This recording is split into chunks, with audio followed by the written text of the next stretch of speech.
Hi there, Kate here. I've got Marli, my foster dog, and Tintin, my own dog. I'm just going to talk a little bit about handling. One of the things I've noticed with Marli is that she's been fine. She's having a bath, she doesn't mind being brushed, she doesn't mind having her nails done. She gets a little bit worried if I go to pick her up.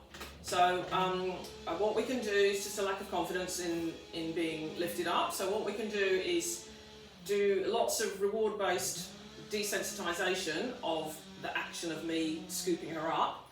And the other thing I can do is I can teach her to put her paws up on something, and that helps to be able to lift the dog up from behind, but we need to break all that down into little steps.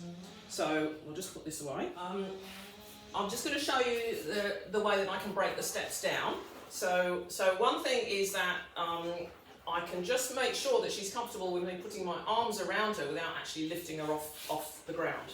So all I'm going to do is, and you can move out of the way, mister, thank you. What I'm going to do is just put my arms around her like that. Yeah, see how she gets a bit worried and she's turning around to see what I'm doing? Here, good girl. So you can lie down, Tintin, lie down. Good boy, that's a good boy. Good. So I just put my arm around her there, wait till she's calm. Yes, good girl, that was good. Good girl. If she wriggles and wants to get away, that's fine, I'll just let her. And then I'll just restart. So I just place my arm around her like this, like I'm going to pick her up. Yes, good girl, that was nice. Good. Good boy. Again, I just place my arms around her as if I'm going to pick her up. Yes, good girl. So the key is that I'm going to use my yes marker when she's calm. As I said, if she gets panicky and wriggly, I'll just let her go, that's fine. But then I might just go to holding her like that without actually putting my arms around her. So we just break the exercise down into tiny little steps so that the dog is comfortable with each individual step. Good girl. Right, so I'll just move her up again. Put my arms around her. A little bit of more of a huggy. Yes, good girl. So remember, it's unnatural for dogs to be grabbed hold of. They can make them very panicky, and she's a flighty little girl. Yes, good girl, but she's getting much more comfortable with that and realising that all I'm doing is just putting my arms around her. I'm not going to hurt her, so then I can just gently lift a tiny bit off the ground. Good girl. And I'll just go through steps of lifting her up slightly more.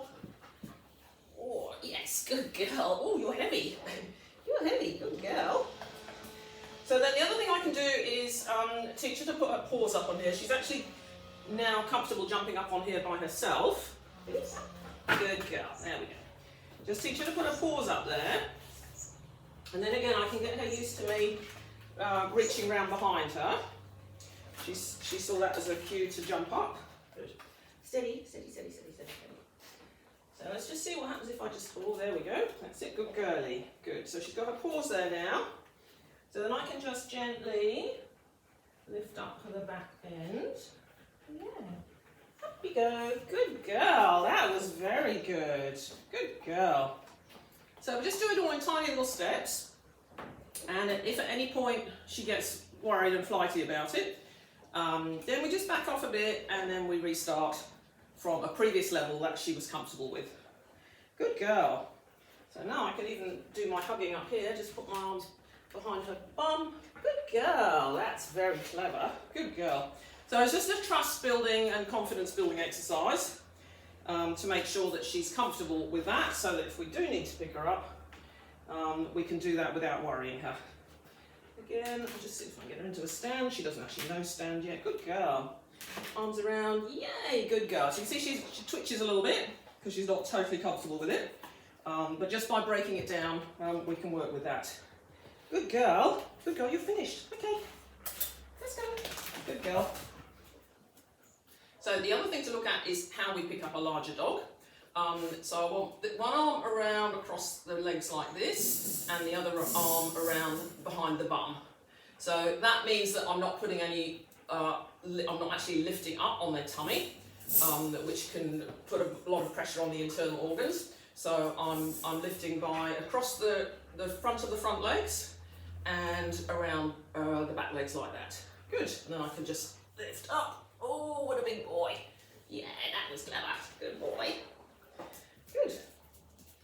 So just a little tips on lifting your dog up, teaching them to be comfortable with it, and the alternative is to get their paws up onto something and then boost them up, or just teach them to hop up onto something. So let's say you want to get the dog into the car, instead of actually lifting them up, you could get a step, you can get a ramp as well. A ramp they can walk up, or teach them to jump up onto some kind of step and then from there into the car, if they're not big enough or old enough to jump up all the way by themselves. So, good boy, all right. So I hope that helps. Off, good girl. All right, everybody's off there now. You're going to come in here. Oh dear.